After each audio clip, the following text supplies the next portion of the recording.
Nasyanganangana Salakya Chaksurun Miritam Yanatashmai Sri Gurave Namaha Sri Chaitanya Manobhistam Stapitam Yada Bhutare Swayam Rupa Karamyam Darati Swaparantikam Vandeham Shri Guru Srita Parakamanam Shri Gurun Vaishnavamscha Sirupam Sagadatam Sahagana Raganatam Vitam Stam Sadevam Sadvaitam Savadutam Parijana Saitam Krishna Chaitanya Devam Sri Radha Krishna Padan Sahagana Lalita Shrivishakanvitam Sja Hey Krishna Karuna Sindhu Dinubandhu Jagapate Gopisha Gopika Kantara Kantanamostute Jayatam Surito Pango Mama Manir Matir Gati Matsavashapadam Bojara Madana Mohanam Riman Rasa Rasaram Vibham Sivana Karsan Benu Shanuka Gopanata Sri Sirham Divyadvindaranya Kapadrumada Srimad Radhagada Shima Shanishto Sri Sri Radha Shira Govinade Prasadavi He Savyamanu Shmanami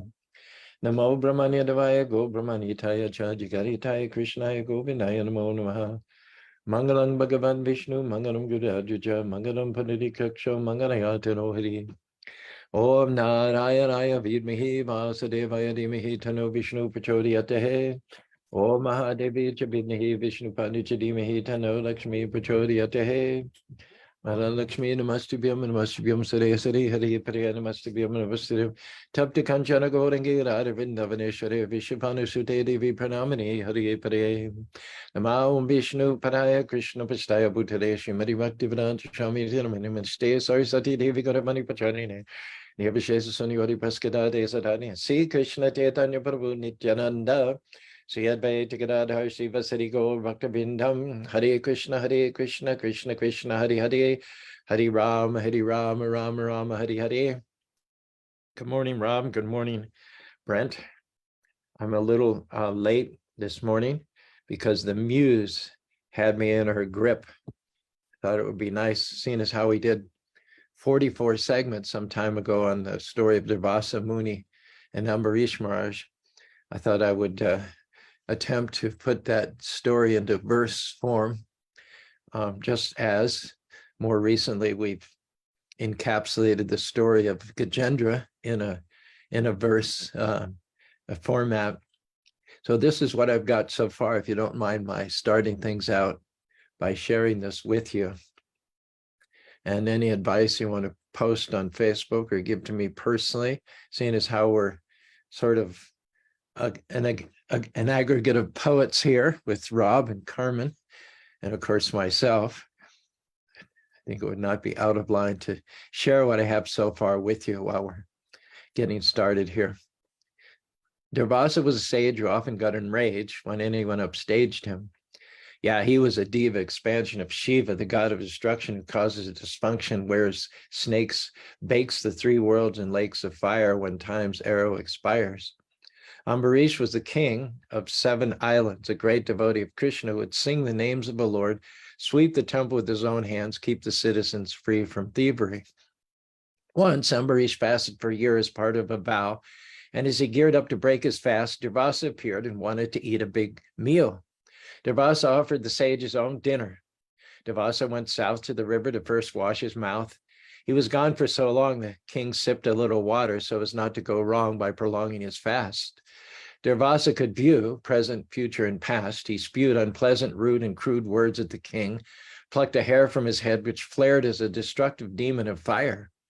As the infernal fiend beamed onto the king, Krishna's chakra intervened. In a stunning reversal, the sage was running for his life as the Lord's torch scorched his backside. Durvasa flew all over the universe, wooed first Brahma and then Shiva to see who could relieve him. They both answered, "Dude, Krishna is our master. Like an actor, he appears among men, but if you offend him, you court disaster." Still being seared by the Sudarshan blaster, the sage continued to run even faster to Krishna's form of Lord Vishnu. The Lord warned Durvasa that when you scorn his devotee, he is not free to intervene. Quote, "I am in my devotee's heart and he is in mine. At no time are we ever apart. Although I am the Lord of all creatures, I seek the dust from the feet of my devotees. Only if you appease Ambarish will I be inclined to release my chakra from your behind." After running here and there for a whole year, the sage came full circle as he screeched to a halt at the feet of Ambarish. The king had been holding a vigil, scolding himself for the trouble of the sage. he welcomed Durvasa back. I don't know. That's it. That's as far as I've gotten. Karma. I don't know if you caught that bit of verse that I shared with everybody. So I should be finished with it probably within a day or so. And then I'll have the completed opus for you. Please give me any comments and feedbacks that you like. It's pretty daunting because the narrative, the plot has a lot of twists and turns in it. And so it's a challenge to, without being over wordy, bombastic, to kind of concisely and poetically with rhyme and rhythm present the story in such a way that a first-time audience can grasp it. So I hope that it has that potential. Nothing better, I don't think, than to create a contemporary reenactment, a contemporary retelling of an ancient story in such a way that a modern audience can pick up on it and grasp the meaning and possibly improve their lives thereby. Let's go back to Gajendra. Yesterday, we talked about Gajendra's attachment to his family members. And we're always careful to let our audience know that we're not bashing marriage, we're not bashing families, we're not bashing kids, but what is the problem? It's not the wife, not the kids, not the marriage institution. These things have the potential to launch us into transcendence. However, if we take them as all in all, and we become overly attached, that's the problem. Bhakti yoga differs from all the other yogic systems. You don't have to give up things. You don't have to give up relationships. You don't have to give up institutional affiliations. You just have to give up the attachment, the excessive attachment to them. That's why we came to this material world. Sukadeva Goswami tells Maharaj Parikshit, first canto, Pada trayash bahischasham, apragya marasharam, antashtu meraskaram, griha medam apashitam. The reason why souls leave the spiritual world and come to the material world, and not all souls do that. In LDS theology, by which we're surrounded, the belief is that every soul has to come to this mortal world because there are lessons that you can only learn by having a mortal body before you mature and then go back to the celestial world. And we believe that only 1/4 of manifested souls come here. The rest are smart enough to stay in the spiritual world. They don't need to learn the hard lessons of this material world because they realize that they've got it as good as it can get by it being in the spiritual world. And they think, well, why should I leave? But there'll always be a percentage of people who are less intelligent, who want to try for themselves, who want to experience it before they accept the oral version. We can save ourselves a lot of trouble just by hearing about dangers. For instance, if you tell me, don't go to downtown Salt Lake City today because there's going to be a shooter. So I can stay away and save myself a lot of potential grief and trouble. I can warn everybody possible to also stay away and save them trouble and grief. But there'll always be someone perverse who thinks, oh, there's going to be a shooter downtown, and they want to go and check it out. Thus, they foolishly and unnecessarily put themselves at risk. They've been warned.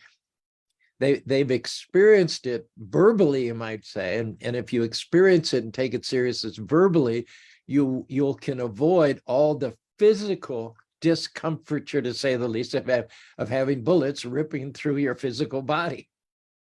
So there are only a quarter, 25% of souls as they awaken, as they manifest, who are perverse and foolish enough to come to this material world. Otherwise, there's nothing about coming to this material world which is to our advantage. And there's nothing that we can learn from this material world unless we're so foolish in the first place to risk disaster.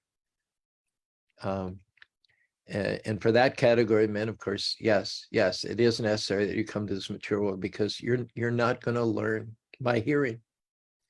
Hearing is insufficient for you. You don't have adequate intelligence to take heed orally. You have to experience it on the visceral level. However, the good news is that having come to this material world, those of us who are fortunate enough to learn the difference between spiritual matter, to learn what's what from the mouth of pure devotees of the Lord, we can begin to reestablish ourselves in eternality. We can begin the turnabout, the 180-degree shift, and start the march back to home, back to Godhead. And that's going to, someone on the way back to home, back to God is not necessarily a renunciate, necessarily someone who wears saffron and lives in a cave in the forest. It could be someone who goes to work every day, someone who commutes in traffic, who has a condo, wife, kids, has a retirement plan. But they will make those adjustments. They will tweak their lifestyle in such a way that it's not about them, it's about God. This is the first lesson that one has to learn on the journey back to home, back to God. Read my lips. It's not about you. It's not about you. As long as you think it's about you, you'll never turn yourself in the right direction. You'll never qualify for going back to home, back to God. It's not about us. It's about He who created us. We are not creatures of our own making, but we are created by God. And every creator makes something for his own purposes. So we should ask, not what do I want to do, what's good for me, my body, and the extensions of my body family. But the better question by far is, for what purpose am I created? For what purpose is my wife created? And for what purpose are my children created? If you get the answer to that, it is to serve and honor the Creator, and you step into the middle of that with your wife and with your children, your life is perfect. There's no certain lifestyle which is transcendental and others which are not. You can basically be in any category, married or single, man or woman, rich or poor, and not being barred from making progress back to home, back to God. The only requirement is that we're all going to have attachments. There's pseudo-transcendentalists who wishfully dream of a state of existence where we're not attached to anything. We're just kind of floating out there without any connection to anything material or spiritual. That's not realistic. We're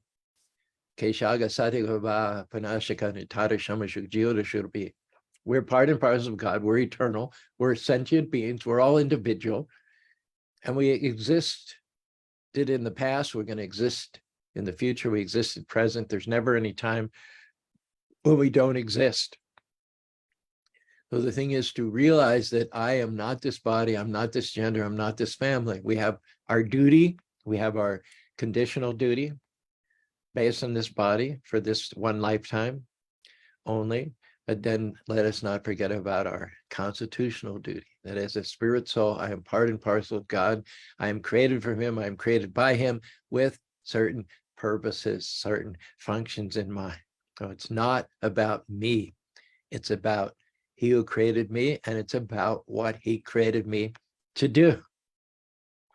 In the course of all that, the key point is to act without attachment. Karma niyavada kodashu mafada shukara makarma mat sangus teshu avastita. Shanga means attachment.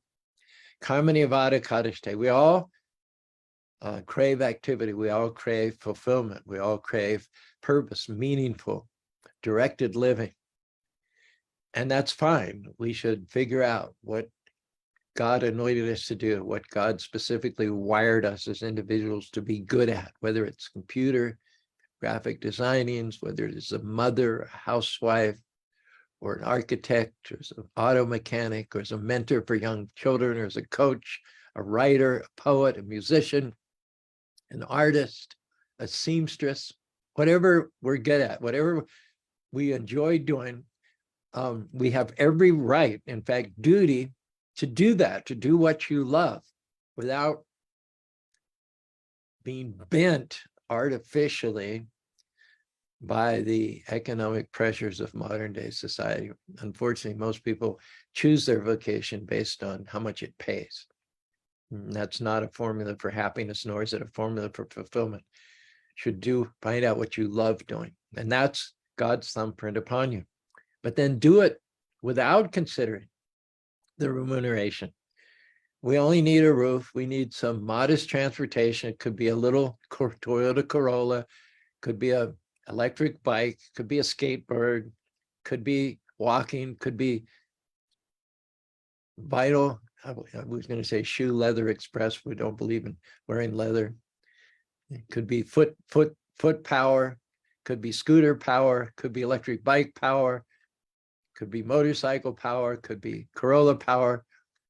But we don't need to spend lavishly on shelter, nor in transportation, nor in food. The most nourishing food, it's dal. It's a cousin of the split pea. Go to the supermarket and price a pound of split peas. You boil them up, throw in some carrots and potatoes, and you've got every nutrient you could possibly want right there in spades. It's going to cost you literally pennies. The Bhakti Yoga is the most liberal of all the yoga systems because it does not ask one unnatural austerities. It does not ask one to leave the city and go live in a cave in the forest.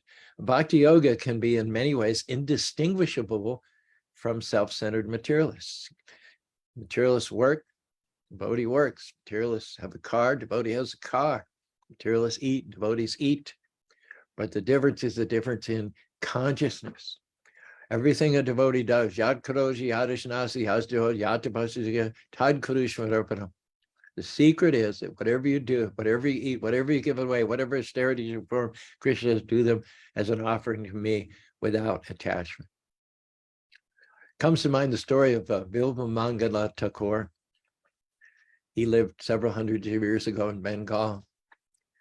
And he was from a very well-bred Brahminical family, knew all about devotional service, had engaged in devotional service, had a background of devotional service from Jerusalem, but there was one attachment which was keeping him from making further advancement. It got him stuck. And surprise, surprise, it was the main thing that causes retardation on the path of devotional service, even to great stalwarts and devotees. If they're going to fall down, it's going to be either due to women or wealth or the combination of those two. That's why one of Kapil's first instructions to his mother Devaki is Teshu Ashantishu Mudishu Kandutatmisharashu Sangam Naikar Yoshid Migeshu Migreshita. The attachment of a man to a woman or a woman to a man has all the potential on the one hand for creating a great team serving the Lord side by side. But without God in the equation, without the third party in that relationship, it's just about mutual stimulation, mutual sense gratification. And it is a recipe for disaster. Pum sam sriyamituni bhametan. A man who is single has very little needs. He's content with living simply. His life is not overly complicated. But as soon as he becomes lustfully attached to a woman, then life spins out of control. There are children, which are the byproduct, and then the children have to be fed, and then they have to be housed, and then they have to be transported. You have to have a bigger house. You have to have a minivan once you have more than 2 kids, which costs a lot more than a compact sedan. You have to buy more food. You have to have more land. You have to expand your business to create more income for a growing family. So another name for the fair sex is Stri, or who expands. Now that principle, that dynamic can work in your favor, or as in most cases, it works against one. Most people miss Krishna consciousness because they're too busy on the treadmill of maintaining a non-Krishna conscious wife and non-Krishna conscious children. There's no end to the agony. There's nothing they won't do in the name of providing their family. There's no deed, which is forbidden because they justify it. I'm just doing it for my family. And there's no limit to their miseries. It is said, yam yam artu upadite dukena sukahetabe tamtam dunati pumam chok jati yatgrite. One thinks that to accumulate assets and resources for the family is all in all, and with great pain and great labor and disregarding ethical and moral considerations in order to achieve so-called happiness for his family, there's nothing that a materialistic, non-God conscious person won't do. There's no crime he won't commit in the name of his family. Then he comes to the point of life, which is not very much appreciated by those who are overly attached. Death taps him on the shoulder, and he's yanked out of the family circle. He cries, he agonizes, he moans and groans. All his eggs have been in the family basket, and now he's yanked from within that circle. And eventually, or ultimately and inevitably, he blames God. God is his worst enemy, because having created his niche and being surrounded by dependent wives and adoring children, he wants to stay there eternally, and yet it's not given to him to do so. And so he has a particular grudge against God for not allowing him permanency in the family circle. Anyway, let's go back and tell the story of Bilva Mangala Thakur. He had this one attachment to a lady of the night called Chintamani. So attached was he to Chintamani that he left this funeral ceremony of his own father.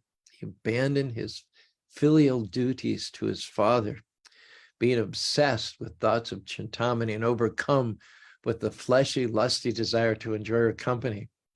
He left the funeral ceremony of his father during a night when there was rain falling, thunder flashing, the rivers were in flood and high.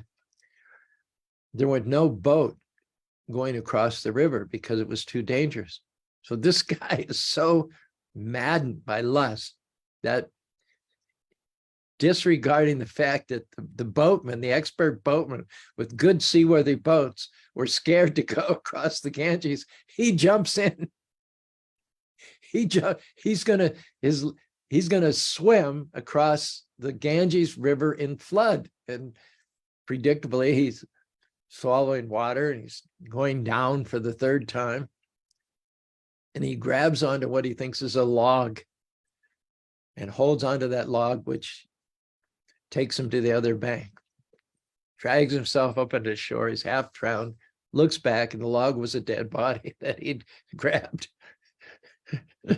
He finally crawls to the compound, the outer wall, the compound of Chintamani's home, and he grabs what he thinks is a vine, uses it to hoist himself up over the wall, looks back, it was a cobra. It was a cobra he'd identified as a vine. Finally scratches, he's half dead now, 3/4 dead, scratches at her door. She wonders, who could it be at my door on this night of all nights? She opens her door, and there's this pathetic guy lying in the entranceway. And even though she's forced by circumstances to be a lady of the night, she's also a devotee of the Lord. And she gives him a well-deserved dressing down. Chintamani shakes her finger at Bilva Mangala. She says, "You idiot. How much trouble, how much energy did you use to come here? You risked your life. You abandoned all of your duties to see me. And this is just a body of mucus, bile, and phlegm covered with and poured into a bag of skin, topped with some hair. How could you risk your life and abandon your duties for a bag, a noxious bag of skin and bones? At least if you're going to abandon your duties, and at least if you're going to risk your life, and at least if you're going to swim rivers in flood during a storm, you should at least do it for Krishna. You should at least do it for Krishna. And so here we see the point I'm trying to make is, Chintamani wasn't telling him to play it safe, to sit in a chair and look at his computer screen, work remote from home. She wasn't saying to play it safe, don't take any risks, sit inside of your four walls, and don't attempt anything. She was saying, if you want to attempt big things, if you want to risk your life, if you want to exert yourself energetically and heroically, if you want attachments, then at least do it for Krishna. Don't do it for the temporary things of this material world. And her point was that if you had used half of this focus, half of this concentration, half of this energy on the beauty of the transcendent Lord, you would be eligible to go back to home, back to Godhead by now. The interesting thing was these words coming from the object of his lusty desire so shocked Bilva Mangala. He was taken aback right down to the very core of him. The words found a home. The advice was accepted by Bilva Mangala Kaur. He decided then and there that he would clean up his act and not give up lusty desires, not give up great efforts of heroic expenditure of energy, not even necessarily give up marriage and kids and a family, but he would give up the self-centeredness of it. He would move forward, henceforward, realizing it's not about him and his lusty desires, but it's about using his body, his mind, his words, his wife, his kids, should that be the case, in order to honor God. So the whole process of bhakti yoga doesn't require a huge change in circumstances. It doesn't require a change in vocation or a change in living facilities or a change in your marriage or domestic situation. It only asks a change in consciousness. So externally, there may be no difference, as we mentioned, between a self-centered person and a God-centered person. The only difference is the consciousness. Now, as our story opens and Gajendra makes his appearance on the scene through the jungle, it's pretty obvious that he's in the first category. He's very attached to his wife and kids. And you know how the internet discerns the things that interest you.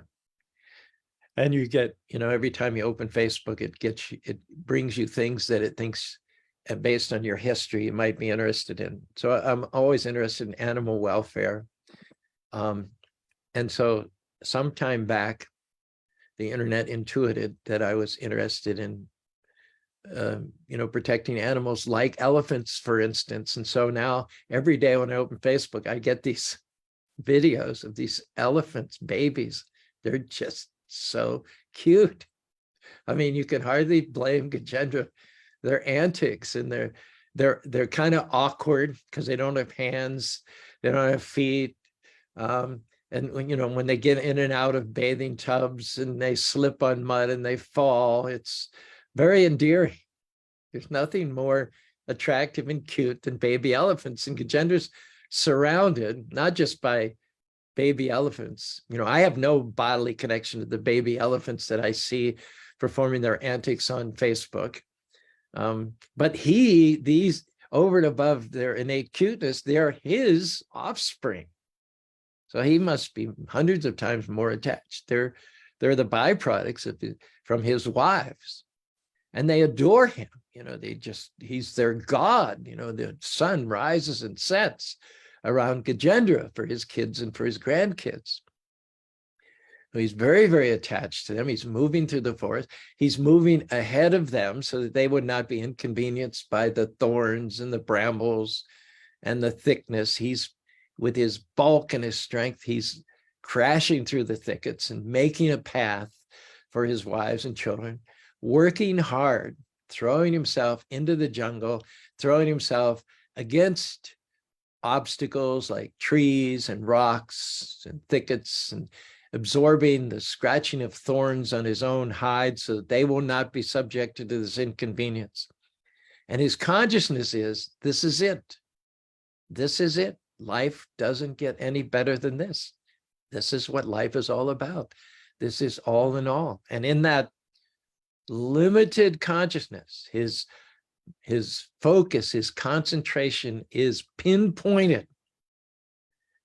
One might say, well, true, he's not in bodily consciousness. He's thinking of others. He's thinking of the welfare of his others, his wife and his children. Yes, but the caveat is that these are extensions of his body. He's not thinking of the welfare of all elephants, of all she-elephants, of all baby elephants. He's not thinking of the welfare of other species, other living entities. He's only thinking of his wives and his children, who are an extension of his body. So this qualifies as bodily consciousness. And he's serving them, taking pain and punishment on his own body so that they may be more comfortable, thinking this is all in all. And in this situation, he is blind. He is blind to the danger that lurks nearby in the waters. He's just like every materialist, so pinpointedly focused on the byproducts of this body that they do not see their inevitable destruction. Dea patra kaladhadishu admasenashu tesham pramatam asanapina vashati. Living beings are attached to the fallible soldiers of the wife and the children. Most materialists probably think of themselves as some sort of a quasi-military unit, allied together against death, old age, birth, and disease. They wear the same clothes. They watch the same TV shows. They eat the same food. They dress similarly. So the father's fancifully thinking of himself as the general of this military unit, and his wife is the colonel, his oldest son is the lieutenant or sergeant, and his younger sons are the corporals, and his toddlers are the privates. Some or other, he's thinking in his wishful, fanciful way that when death comes, he has his cadre, he has his troop, he has his platoon, and they will some or other discourage death from dragging him away. And that's why it's so shocking that when death comes, he's totally unprepared for death. Ahani ahani bhutani gachamti yamyana. We had Dr. Peter visit us in Utah a couple of weeks ago, and he presented both in Salt Lake City and in Spanish Fork at the Sunday Feast, a drama called The Emerald Pool of Death, episode from the Mahabharata, where Yudhishthira comes to drink water from a lake, and there's a heron in there, who we later find out is his own father, Yamaraj, the Lord of Justice in disguise. And Yamaraj asks that before Yudhishthira drink the water of the lake and quench his thirst, he asks certain questions. And always up for an intellectual challenge, Yudhishthira agrees in spite of his thirst. And one of the questions that the heron asks is, what's the most amazing thing? Without any hesitation, Yudhishthira says, ahani ahani ganchara, ahani ahani bhutani gachati yanamlaya. The most amazing thing is that every moment, millions and millions of living entities are rushing into the jaws of death. My great-great-grandfather, my great-great-grandmother, my grandfather, my grandmother. Just this last week, had a call from Abhijit Dasgupta. His mother, Anjali, had liver failure. She was in the hospital on Tuesday. She finally expired on Friday. She was almost 90 years old. I had done the funeral of her husband in 1991. Can you believe it? She survived her husband by 32 years. But eventually all of us succumb. There are no exceptions, And yet while we're here, as long as we have loving children, an adoring wife, a comfortable air conditioning, cool in the summer, heat in the winter, we don't think beyond that.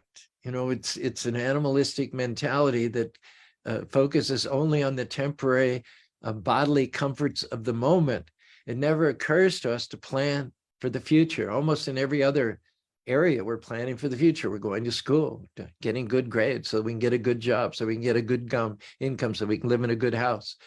We're planning in one body how our situation is going to be in the next body, 2 or 3 bodies down the line. Every 7 to 10 years, all the cells of the body die and are replaced by new ones. So in our 15, 16-year-old body, we're trying to develop those work habits and patterns of behavior whereby we'll be comfortably situated, 2 bodies fast forward in 30. And in our 30s, we're planning for a good situation in our 50s. In our 50s, we're planning for retirement and Caribbean cruises and, playing golf or going square dance, whatever it might be. So from one phase of life to another, we're planning for the future in this life. So why not use this life to plan for the next life? That they don't do.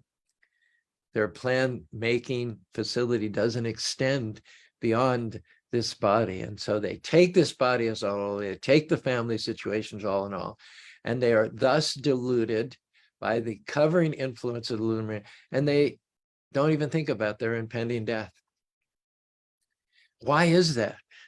When there's nothing more obvious, it says as sure as death, there's nothing else you can count on that's going to happen 100% except for death. And that's because of 2 features: that when we come to this material world, the 25% of living beings who leave the kingdom of God and come to this material world because they want to enjoy independence, they want to enjoy the opposite sex, they're offering themselves on the altar of hedonism, of sense gratification, willingly.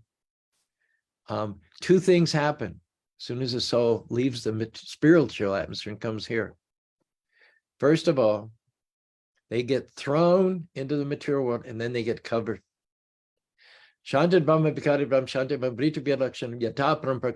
Kapil again says, it's like 2 things happen to the raindrop. Because the raindrop is more dense and heavier than the cloud, it has to, by the law of gravity, descend.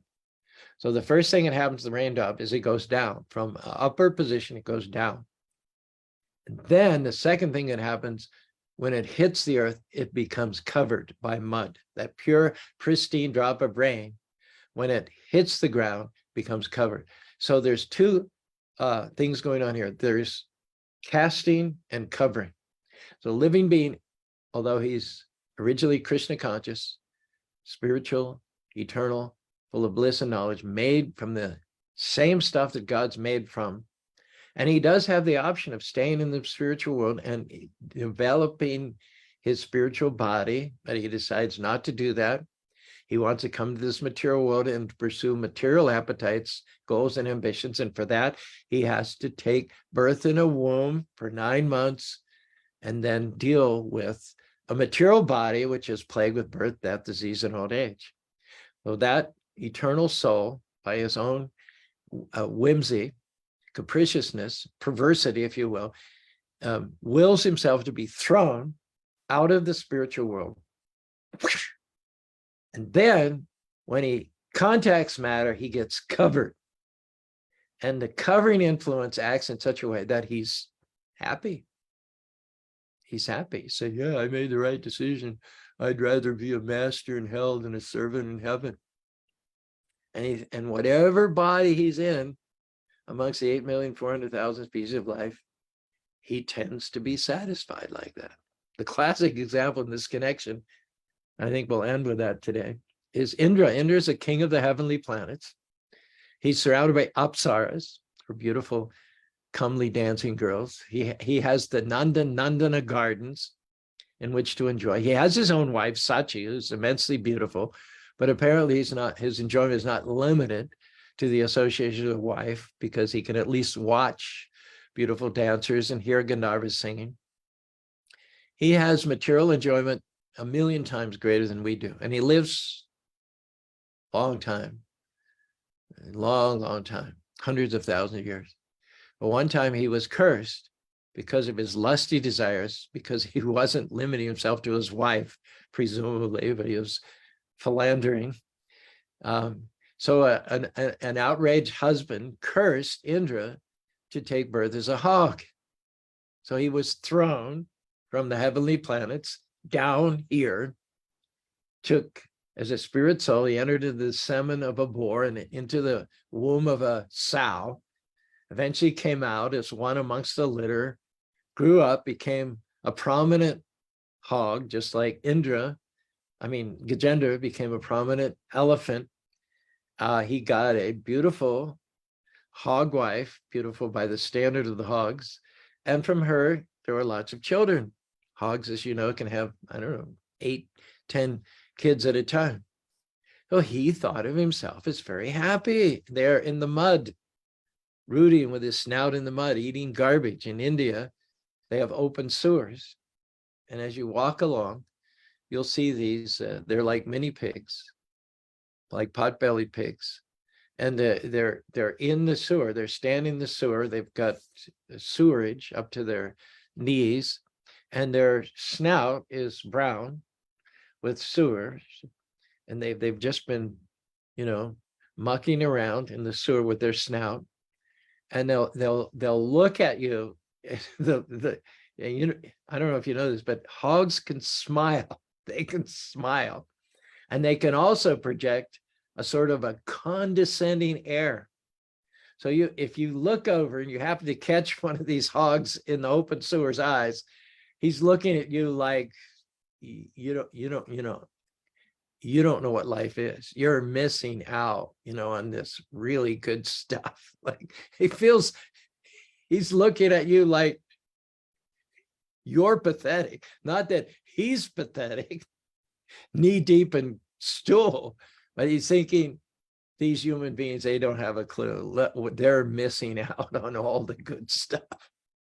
So that was Indra. He was thrown and then covered. Naraka shtobi deham vai napapam naraka deva maya. This is a particular category of maya, of illusion, into which the living being is thrown. That whatever species of life he's in, no matter how degraded or how horrible it is, the influence of Krishna's yoga maya is so strong, or mahamaya is so strong, that he thinks himself happy. End of story. The time of his curse expired, and he was supposed to be reinstated as the king of heaven, and the denizens of heaven came down. They had a golden chariot. They were ready to usher him back, reinstall him on his throne, and he didn't want to go. He said, why would I want to do that? I'm fine. I got my wife, I got my kids, I got this mud hole, I got stool, everything. So everyone in this material world, even Lord Shiva and Lord Brahma, are not immune from the illusory energy of the Lord. And of course, our poster boy today is Gajendra, who thinks this is all in all. It doesn't get any better than this. And as far as his impending danger, the threat to his life and his well-being, the fragility, the precariousness of his situation, he's in for a big surprise. And we'll talk more about that on Wisdom Wednesday. Who have we got here? Has joined us. Okay, Brent is the first one to jump on, and he gives us Haribo. Jean is there with a heart emoji. Carmen apparently was under the weather yesterday. She's back. She's feeling better, and we're glad to hear that as well. Brent says he loved what I've got so far on the Ambarish Durvasa story. I'm really excited because, I thought it would be quite challenging to, describe the twists and turns of this plot. But I think I'm probably about 3/4 through, and so far so good. I'm really upbeat and excited about, coming up with something. I'll share it with you as soon as it's done, perhaps as early as tomorrow, at least by next Monday. I'm also working on another poem, Prayers of Rukmini. Rukmini's betrothed to Sisupal, and she's written a letter to Krishna, asking Krishna to come and rescue her. And I've made some progress on that too. So I'm really excited about these things that have kicked in on or around my 77th birthday. I feel like a 12-year-old kid with so many things in front of me. My life is not over yet. Oh gosh. I never thought I could have this much fun. I was 30, 40. I never thought I could have this much fun. Almost 80 years old. Bhakti Gary, good morning. Thank you. All glories to Prabhupada. All glories to Prabhupada. Sundari Priya, guy from Kenya, trolling for money. I'm sure he's doing good work, but then one never knows. All right. Britta, yeah, I saw a picture of you on Facebook, a much younger version yesterday. Britta's from Ogden. I think she's in her new house by now, having sold the old one. Okay, here is another of our poets, along with myself and Rob, and anybody else is invited to jump into the fray. Britta is an incredible writer and an incredible poet. We love to see what kinds of rhyming you could come up with on any of these topics, Britta. Carmen writes, bhakti austerity is not a loss of prosperity. Very good.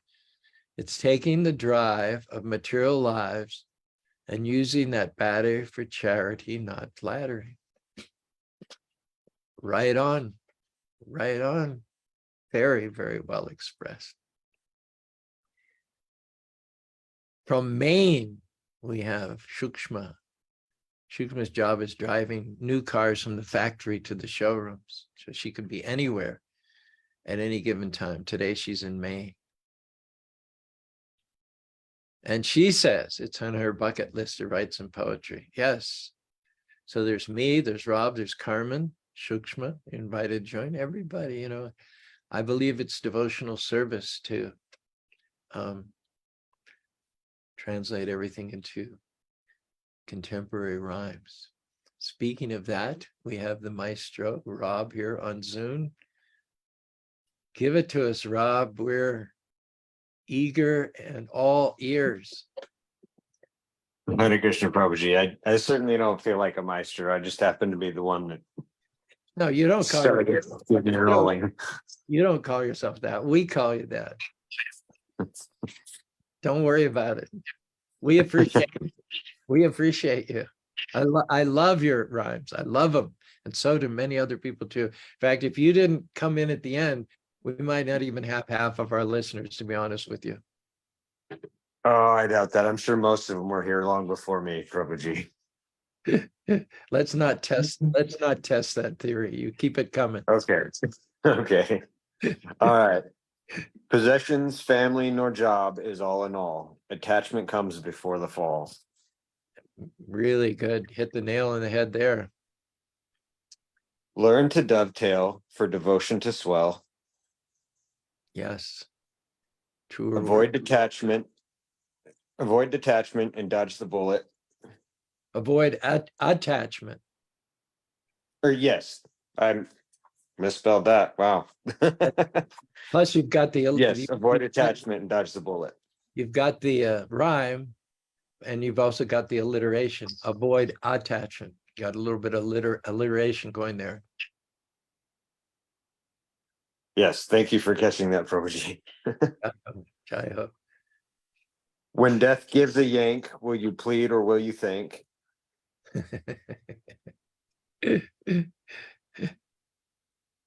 A million lives came and went, but still we are heaven sent, seeking the sacred events that make us a humble servant, for that is what life is meant. Wow, that was a long one. Right on. Hare Krishna, Prabhuji. Please do send those to me. I look forward to savoring them more and post them for everyone's enjoyment. Well, thank you one and all for being with us on this Transcendental Tuesday. It was quite a lot of fun, but not half as much fun as we're going to have tomorrow on Wisdom Wednesday. So be sure and join us once again. In the meantime, have a great day and chant Hare Krishna, Krishna Krishna, Hare Hare, Hare Rama, Rama Rama, Hari Hari.